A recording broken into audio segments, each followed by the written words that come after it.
həm universitetimizin adını uzatmalısınız, həm özümüzün valideynlərimizin adını uzatmalısınız, hər yerdə sizi nümunə kimi göstərməlidir. Amma təbii orta məktəbdən ayrılandan sonra, o sinif partasından ayrılandan sonra universitet mühitinə uyğunlaşmaq müəyyən qədər çətinliklər götürür. Eyni zamanda başqa bir çətinliklərimiz də var ki, ümumi olaraq, cəmiyyət olaraq bu da gənclərimizin sosiallaşması problemidir. Sosiallaşması problemidir, gənclərin çoxu sosial şəbəkələrdə daha çox vaxt keçirir, əksər vaxtını sosial şəbəkələrdə keçirir və günün sonunda belə deyil, aydın keçdiyi vaxta baxsa, vaxtın müddətinlə məşğul olduğu belə deyil, saytlara və s. girişə baxsa, özü içinə bir sıfır qiymət verir ki, mənim faydalı şəmsalım yoxdur, burada sıfırdır. Mən yalnız və yalnız mənasız şeylərə baxmışam. Amma ondan çoxunu düzgün istifadə eləmək lazımdır. Bu gün belə deyil, əsrimiz internet əsridir. Siz artıq informasiyanı almaq imkanına maliksiniz. Çoxlu informasiya almaq imkanına maliksiniz. Elmi müəllim fizikdir, tanıyırsınız. Fiziklərin 20-ci əsr daxillərində fonoloq ayrıdır, rus fiziki belə bir deyim eləmişdir ki, insan radiasiya dənizində üzür. Amma indi bunu dəyişərək mən belə ifadə edirəm ki, insan informasiya okeanında üzür, özdə baxmaq üzrədir. O qədər informasiya var, yəni biz artıq çoxlu informasiyalar əldə edirik. Sadəcə olaraq doğru düzgün o informasiyalardan istifadə eləməyə bacarmalıyıq. Məsələn, sizin daha çox istifadə elədiyiniz süni intellekt. Siz bundan doğru düzgün istifadə eləməyə bacarırsınız və siz çalışmalısınız ki, bu sosial şəbəkələrdə olanlar sizin sosiallaşmanıza, münasibət qurmağına, dostluq qurmağınıza, müəllimlərlə münasibətdə, özünüzdən böyüklərlə, özünüzdən kiçiklərlə, öz həmyaşıdlarınla münasibət qurmağınıza çətinlik olmamalıdır. Siz artıq hər hansı bir tədbirə gedəndə, bir müddətdən sonra biz sizdən seçib tədbirlərə göndərəcəyik.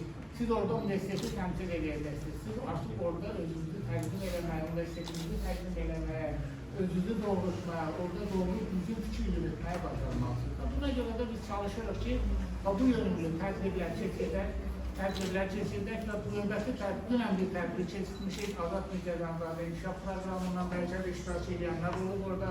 Bu gün Logos Respublikamızda tanınmış çox böyük psixoloji mərkəzdir. Bunun nümayəndələri buradadır.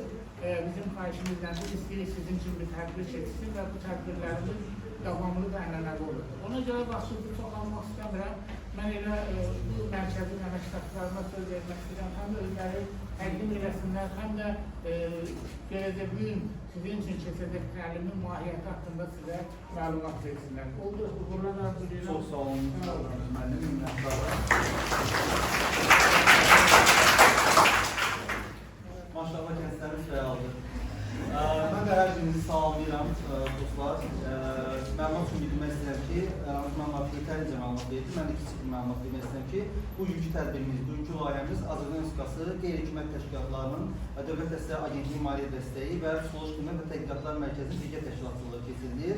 Layihəmizin adı gördüyünüz kimi region gənclərinin sosial psixoloji maarifləndirilməsi marafonudur və layihəmiz artıq ümumilikdə 6 rayonu əhatə edir. Artıq marafon başlayıb, buna bir marafon deyirik biz.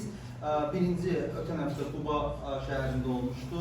Sizin tələbə həmkarlarınızdan biri Qubada olan Pedaqoji Universitetinin Quba filialındaydı. Dünən Biləsuvar şəhərində keçirdik və bugün sadəcə 3-cü tədbirimiz Lənkəran Dövlət Universitetində keçirilir və bu tədbirin təşkilinə görə, dəstəyə görə başlıca rektor olmaqla bütün kollektivə minnətdarlığımı bildirmək istəyirəm və sizlərə minnətdarlığımı bildirirəm ki, bu vaxtınızı bizimlə keçirirsiniz.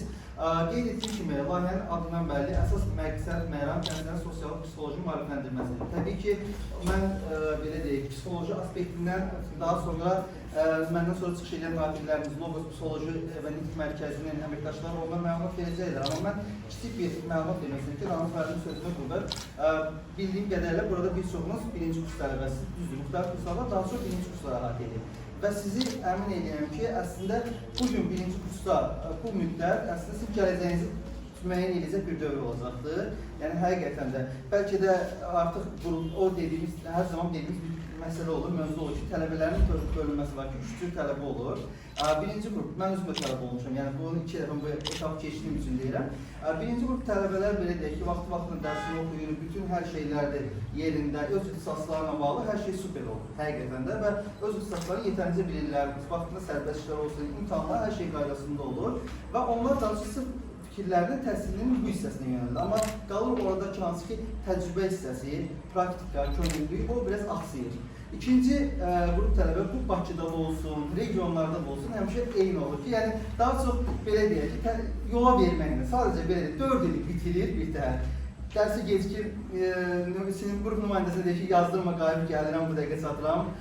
Və yaxud bundan savayı imtahanlar bir təhər yola verir və sonunda bir diplom alır, amma ortada nə bilik olur, nə olsa bir bacarıqları, təcrübə olunur. Və üçüncü tip tələbələr olur ki, onların da əsas nə olur? Demirəm birinci qruplar kimi bütün dərslərin vaxtı-vaxtında çatdırır, onlar kimi oxuyur, amma yəni müəyyən qədər biliyə sahib olur və eyni zamanda da təhsildən savayı dövrü, asudə vaxtı daha səmərəli istifadə edir.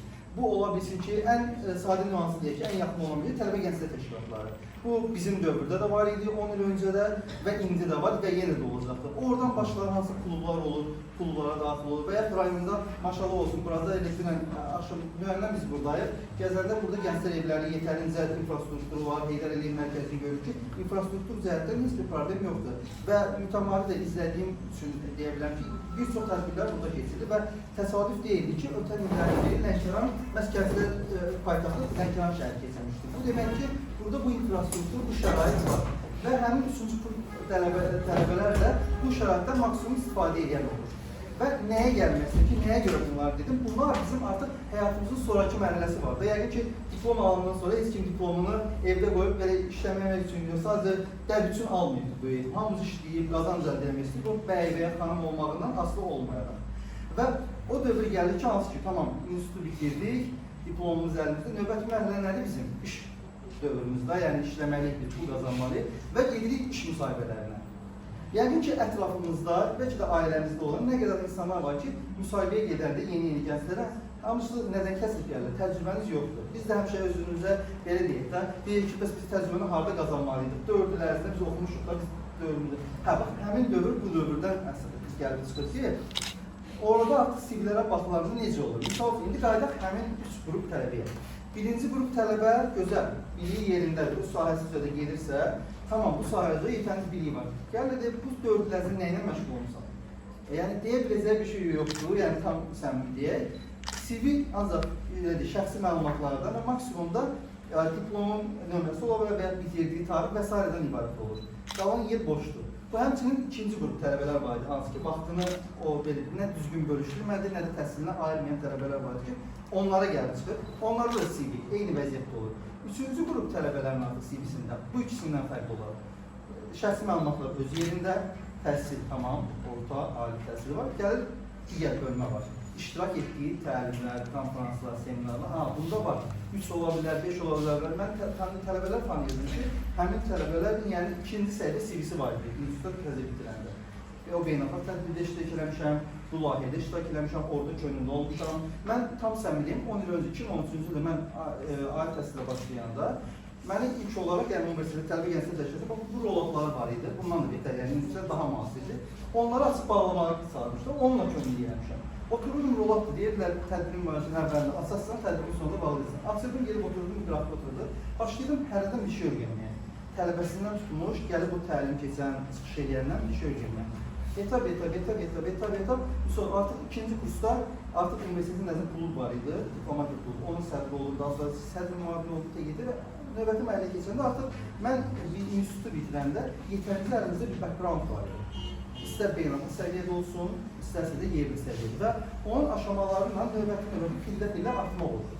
Deməyim odur ki, yəni bəzən düşünürük ki, bəli, bu tədbirlər nəyə lazımdır belə elə, amma sizi inandırım ki, bəzən bu tədbirin bu mövzusu olmasın, mədəniyyətlə bağlı bir tədbir keçirilir, deyək ki. Misal üçün, burada maşallah, mən izləyirəm, Lənkəran Dram Teatrı çox regionda maraqlı şeylərlə məşğuldurlar, yəni layihələrlə məşğuldurlar və ondan belə siz bir şey öyrənə bilərsiniz ki, hansınız ki, siz gedib həyatınız elə bir yerində o məqamdan rastlaşa bilərsiniz ki, mən bunu öyrənmişdim, o mövzuda siz rahatlıqla hər hansı bir fikir bildirir, belə şoka düşəcəklər.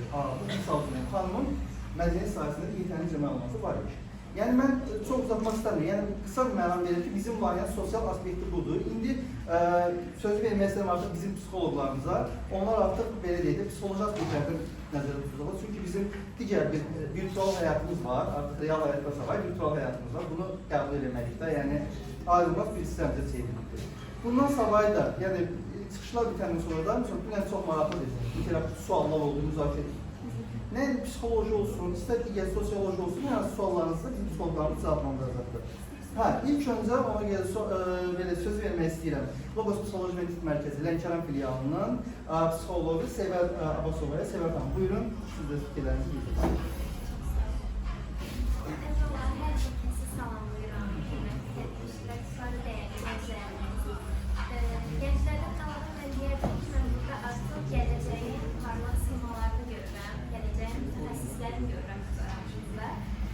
Aramızda birinci kurs tələbələri var, elədir? Çox gözəl. Sizlərə təbrik edirəm. Yeni tədris iliniz münasibətilə artıq yeni həyata qədəm qoyursunuz. Sizə hər daim uğurlar arzu edirəm bu yolda. Bugün sizlərlə bölüşəcəyimiz mövzu, daha doğrusu fikir mübadiləsi aparacağımız mövzu da çox aktual məsələlərdən, önəmli məsələlərdən biridir. Hansı ki, sosial şəbəkələrin gənclərimizin psixoloji sağlamlığına təsiri ilə bağlı olan məsələdir. Əvvəla, belə deyək ki, mübadiləmizə keçməzdən öncə mənə maraqlı olan bir sual var. Onun cavabını sizlərdən almaq istəyərdim. Təbii ki, hər bir kəsin qarşısında smartfonlar var. Düzdür, hər bir kəsin var. Elə bilmirəm ki, kimisə yoxdur. Məsələ isə bu deyil. Məsələ odur ki, bu smartfonlardan, bu smartfonun daxilində yerləşən sosial şəbəkələrdən gün ərzində hansı məqsədlə və nə üçün istifadə edirsiniz? Buyurun, sizdən cavablar almaq istəyərdim.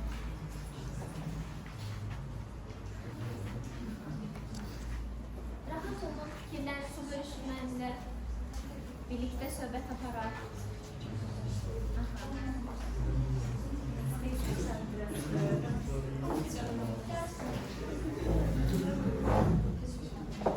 Gençlerimiz, hoş gördük sizləri. Sevər xanımın sualına istərdim ki, siz cavab verəsiniz və daha aktiv olasınız. Çünki biz ən çox müraciət edəndə, iş vakansiyası üçün müraciət edəndə görürük ki, hər bir şey, bütün nəzəri biliklər yerində, lakin praktik biliklər isə orada çatışmamazlıq var. Baxın, bu praktik bilikləri biz öyrənərək, yəni təcrübə ilə, həyatımızda sınavdan keçərək qazanırıq.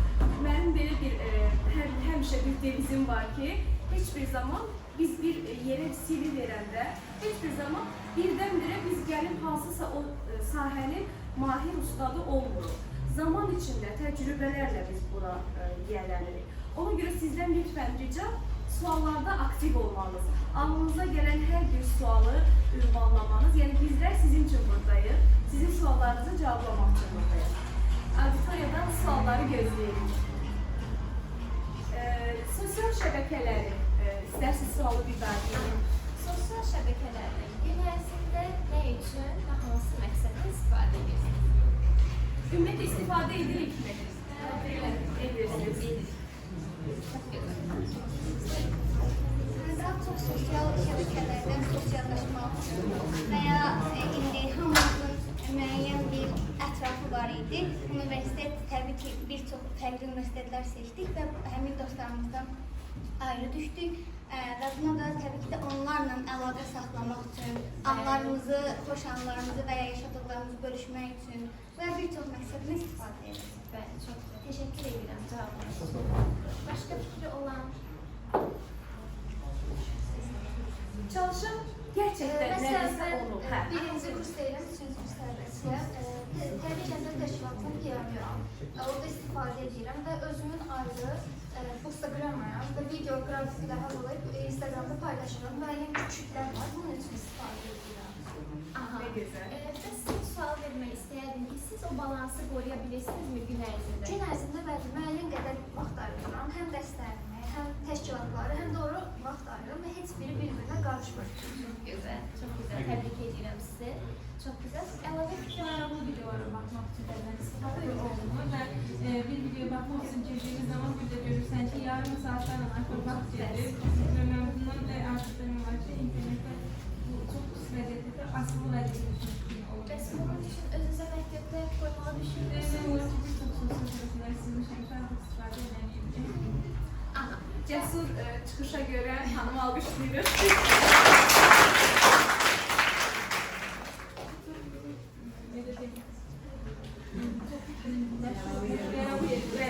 Ona göre lütfen yani sual cevapta aktif olun.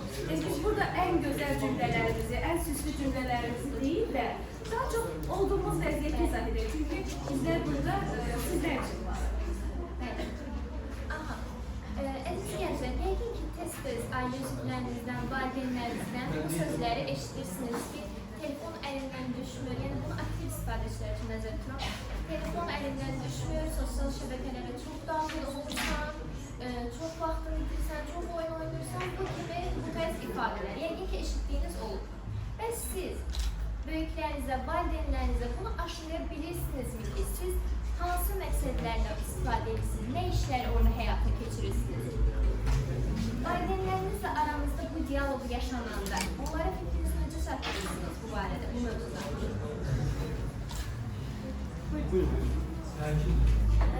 Ben çok vaxt günün çok sıcak telefona geçiriyorum. Çünkü ders olan materialları ben telefonla öğreneceğim. Öz yazı qabiliyyətini çok yaxşı deyil ona göre. Ders eğlence, ders müsünçünü geldi istifadə edəndə, hər hansı bir araşdırma edəndə ana çılmaq görülmür. Peki mən yox, valideyn də atılmadı ama və görəndə bir çox vaxt əvvəla çox söz edərdi ki, sen çok istifadə etsən də, ümumiyyətlə nə həyata getsən, gəlməklə bir yerə getsən, amma bütün gün istifadə edirsən. Mən də ona başlamaya çalışıyorum ki, çox vaxt araşdırmalar aparan dərs edirəm və əlavə bir şey olanda onu sözünü bağlasıb kənara qoyuram da. O belə alışqanlığı ola, yəni özünü düzəldə və ona göstərə o artıq məni başa düşdü, daha söz eləmir çünki özümlə başa düşürəm ki, bu düzgün şey deyil. Bəs bu məşğuliyyətiniz sizin gündəlik həyatdakı digər fəaliyyətlərinizə mane olurmu yoxsa yox? Məsələn, gündəlik maraqlarınızla məşğul olmaq üçün Olmur deyə bilərəm çünki olmur. Demək, siz onu nizama sala bilirsiniz. Çox gözəl. Aha. Ümid, sizin fikriniz var. Buyurun. Dərin formada, açıq formada izah edirəm ki, bu buradan yazılması bir olsun. Nəticə olaraq onlara sənin təmiz bu şeyin hardan gəlib, gidəndən sonra kimə hazır məsləhət verməyə açılandan sonra məsləhətləri verirlər, sözün dillər öz görüşlərini buyururlar. Mən deyəcəm, mənə də düşmən onların istədikləri vermək. İllər üçün yol geçsin. Halbuki biraz əvvəl suala cavab vermək vermək istəyirəm. Instagram və sosial medialardan istifadə edilməkdə ümumi bütün platformaya nəzərdə tutulur. Edək ki, hal-hazırda yüzü formada yox, amma bəzi hallarda, bəzi məhsullarda bir istifadə edilir. Bu hallarda hər hansıda bilmədiyim şeylərdə ilim olmaq, network, əlaqə verən, bir də hər hansısa bir, məsəl üçün, səhifə haqqında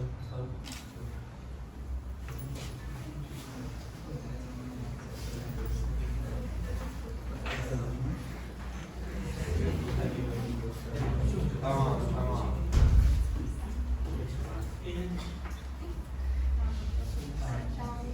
Belə hər hansı məlumat qəbul edənlər və Instagrama demək olar ki, məsəl üçün, elə formada görülür, İngiliz dili kanallar üçün. Çünki hal-hazırda onların nəşrin gedirlər. Bəzi qruplarla əlaqəm olduğu üçün onları hal-hazırda istifadə edirlər. Amma güclü formada yerində deyil, məsəl üçün, vacib qanallarda istifadə edirlər. Diğer sosyal medyada hem bir bağımlıların o taktiği gelip istifadə edirsə, yine de günümüzü yüklüyoruz ki, mesela yeni bazı meyamlarda istifadə olacaq. Mağalı şeylerden daha, biraz zaman esensin vaxtım varsa, ələcək istifadə edirəm. Bu da vaxt olan vaxtdır, çünki ələm yerdə olmuyor. Çünki dərslər, iş, qruplar və sənəvənin birbirindən üstün vaxt təşkil etdiyi üçün yine de yetəri qədər vaxt qalacaq. Üzr istəyirəm. Yəni bunlar sosial, yəni virtual aləmdə olan münasibətlər, işləriniz. Bəs yəni gerçəkdə nələr edirsiniz? Gerçəkdə hal-hazırda Dostlarınızla görüşmələr. Birisindən çıxan bir yerindən sonra bir Her gün ibadetimi edirəm, namazımı qılarım. Ondan sonra bir yorumlarına gidiyorum. Daha da bakır vəziyyətdə, məsələn, üçün dərsim varsa sabah, günümdə. Onlar mesela oturup okumak hazırlamalıyım. Eğer gördüğüm ki dersim hazır veya hiç yok ümumiyyətlə. Olabilir ki mesela tanışlarla, sonra grup yoldaşlarımla olur. Müzik ayrıntı yoldaşlarımla, grup yoldaşlarımla. Sonra mesela bir yardımdan bir çay içeriz. Yani benim vaxt geçirdiğim yerdə. Əlaqəmiz olsun ya. Və bu elə vaxtlarda mesela işlərimin ümumiyyətlə sistem uşağa gəlmək istəməyə vaxtım olduğunuzda öz otaq yoldaşlarımla, mən burada tələb edirəm. Öz otaq yoldaşlarımızdan evin içinəsə maraqlı şey edirik, ya istər söhbət edirik. Yəni sosiallaşırsınız. Bəli, sosiallaşımızda onun məsələ oluyor. Öz aramızda söhbət edirik. Bəs bu sosial şəbəkələr aktiv şəkildə daha çox istifadə edən, yəni burada səmərəli şəkildə istifadədən gedir. İstifadə edən bizim gənclərimiz deyə bilərsinizmi ki, bizim günümüzün çox vaxtı düzdür, səmərəli şəkildə istifadə edirik. Lakin sanki biraz yalnızlaşırıq. Yəni toplum içində deyil də birbaşa olaraq tek başına nələrsə həll edirik. Bunu deyə bilərik. Deyə bilirik mi? Anlayabilirik. Xüsusən də sən yanında özündən ötürsən, mən bu yolu çoxdan keçmişəm. Yəni ki, əvvəllər dəhşət çox sosial media, oyunlar və s. kimi belgələr içində olmuşam uşaqlıq dövründə. Ona görə də hal-hazırda gör kesilmiş bir adam olarak deyə ki, istənsin. Təəssüf olsun ki, heç cür tövsiyə edirəm bunu. Çünki sanki yalnızlaşır. Bəlkə olar sosial medyadan tanışmaq bilər, amma belə canlı o yeri verməzlər. Ona görə də deyirəm ki, məsələn, günün 8 saat normal insan yatırsın, 8 saat vaxt ayırsa, 8 saatda sənin 3-dən 8 qaydası var. Mən şəxs onunla istifadə edirəm. 3-8 qaydası. Ona görə də mesela ben 8 saat yatırırsam, qalan bir 8 saatı bütünlüğüyle Instagram'da mesela geçirdim. Niye? Ne? Çünkü video. Sonra o gelsin, maraqlıdır, bu da maraqlı qeyd elə. Sonra bir təzən əvvəl düşəndə gəl buradan baxarsan. Yersiz, mənasız, hətta az aktiv istifadə edeyim hesabı bir kan takipçisi olmaydı, səhv etməyimsə. Rəmazalı qaldım. Amma bunun qeyd hissəsi ki var. Qeyd hissəsində bir olmasın 5000, 6000 video. O vaxtdan qalmaq. Yəni niyə? Vaxtın üçün olmalı. Sadəcə bir az sonra ayrılır ki, yox. Gördüyüm qədərilə bu məni etməyən insan beyni vurdur sanki. Ondan sonra ayrıldığım dəstələr yazıb ki, verdiğim inşallah zırhın mesleği deyəm müşkül ki, dövə sifarişini yapıram, müşkül. Belə istədiyim ixtisası, istədiyim yeridir, zəkandır, hər şey yerindədir. Bu arada o istəyib girmişəmsə, bunu hər şeyi bir yerə qoyub 8-8 qaydasını istifadə eləmək də oldu. Belədir ki, bir edirəm, istifadə eləmək olar Instagram'a və hansısa bir soru. Müsbətləri var, amma maraqları var. Yəni, o zaman müsbətlərdən aşağı, mən başlayan tələblərlə İlk dəvrdə sosial şəbəkələr informasiya mübadiləsi məkanı rolunu oynuyor. Razısınız mı? Ümumiyyətlə, hər bir rolunu oynuyor. Çünki əvvəllər baxın, bəlkə də valideynlər istəyirlər, həsil müddətində sizlərlə bu bölüşür. Bizlər hər hansı bir məlumat axtarışı üçün kitabxanalara üst tuturduq. Saatlarla, günlərlə bəlkə də elmi tədqiqatları araşdırmaq üçün zaman etkisi yaşayırlar. Bunlar sizə dəyərli olmuşsunuz.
İsrail məsələlərə toxuna bilərəm. Burada bir qrup insanlar öz kiçik də olsalar, yenə birləşərək bir insanlar qruplar İsrailə qarşı çıxırlar, boykot ürünlər tanıdırlar, yazına qarşı çıxırlar və təbii ki, virtual marketlərdə əldə edir.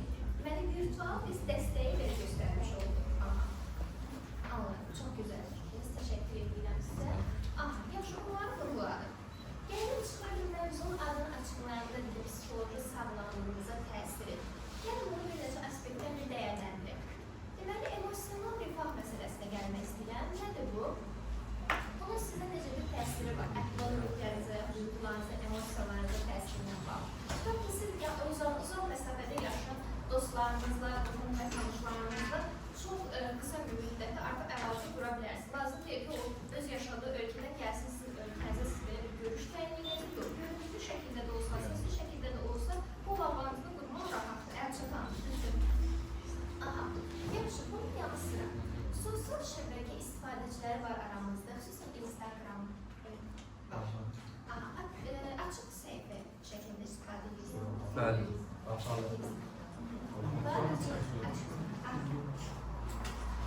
Açıq səhifələri istifadə edin, səbəb dərəcələrdə daha səmimi söylədiniz. Postlar, listlər paylaşanlar. Sizcə bu post və listlərə gələn bəyənmə və izlənmə sayıları bizim şəxsi dəyərimizin göstəricisidir. Bu bəyənmələr. Sonra ki, bir video paylaşaram, çox kütləyə, 10.000 nəfər izləyər. Elə dəfə bir video paylaşaram, heç bəyənmə sayı bu qədər qani olmaz. Bəli, bunun məzmunun dəyəri, insanın dəyəri deyil. Bu vaxtda əlavə fikir olan var. Çox istəyərim sizlərin fikirlərini öyrənim.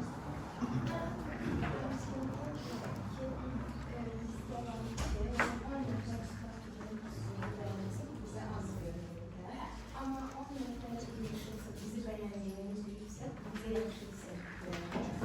Siz onu canlı eşitməyə daha üstünüzdür. Nəinki o toxunuşur. Aydın. Gəlmək istəyirəm ən dərin bir məsələdə əslində bu digər məsələ sosial müqayisələr. Bir də fikirləşək, dünyada heç birinin həyatı haqqında məlumatınız yoxdur. Heç kimin həyatı. Siz öz həyatınızı necə dəyərləndirirsiniz? Öz gözünüzdə sizin həyatınız necə? Çünki siz dünyada heç kimin həyatını görmürsünüz. Zirvədə olan nəsiniz? Başqa bir haqda fikri olan?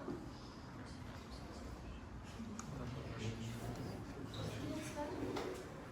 Buyurun, merak olun, buyurun. Mesela elə olur ki, Rahat olun, eleştirin. mesela herkes hoş günler yaşamır da her gün. Mesela elə olur ki, herkes hoş günlerini paylaşıyor. Ama belki onu yaşayabilmeyenler oluyor. Ama o videolara baktıkça onlar bir təsvirlənirlər və daha da depressiyaya düşebilirlər. Yani belə hallar çok olur. Sizcə, sosial şəbəkələrdə paylaşılan bütün məzmunlar reallığa əks edir? Xeyr. Sonra çoxsu yani videoya göre, yani izlenmeye, izlensin diye daha çok izlenmesi Hər kəs olsun. xoşbəxt anlarını, Bəli. quruluşlarını, səyahətlərini Səyahətlərini, Bunu nə yeri, paylaşan onu görmüsünüz, heç mən görmüşəm. Bunu da paylaşırlar ki yine de onları Onu da əks yəqin təsis olayım.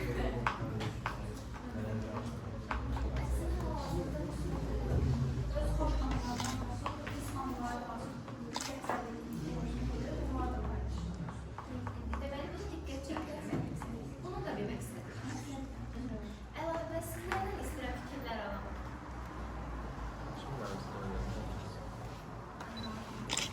Müqayisə edək həyatlarımızı onların həyatı ilə. Eləyənlər var. Bəlkə bir fikirləşir ki, niyə o mənlə eyni yaşdadır, bir neçə uğuru artıq qazanıb. Mən niyə qazanmamışam ki?